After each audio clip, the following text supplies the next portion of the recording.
Ikasowa imodzi nkhosa Yesu asiya zambiri zo amaifuna mpaka itapezekanso. Ikasowa imodzi nkhosa Yesu asiya zambiri zo amaifuna mpaka itapezekanso.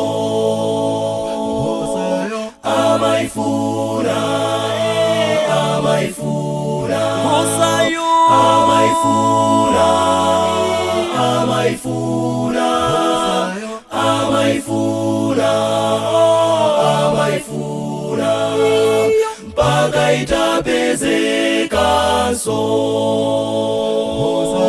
Amaifuna amaifuna amaifuna amaifuna amaifuna amaifuna mpaka itapezekanso. Tikalapa ochimwa lero Yesu sakumbukiranso tu amaiwala zakale.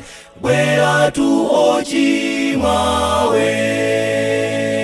Tikalapa ochimwa lero Yesu sakumbukiranso tu amaiwala zakale. Bwera tu ochimwawe.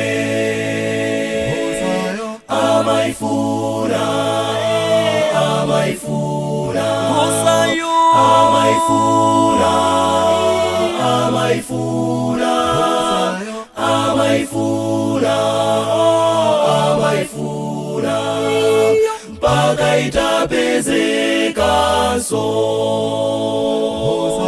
Amaifuna amaifuna amaifuna amaifuna amaifuna amaifuna mpaka itapezekanso. Amaifuna amaifuna amaifuna amaifuna amaifuna amaifuna mpaka itapezekanso.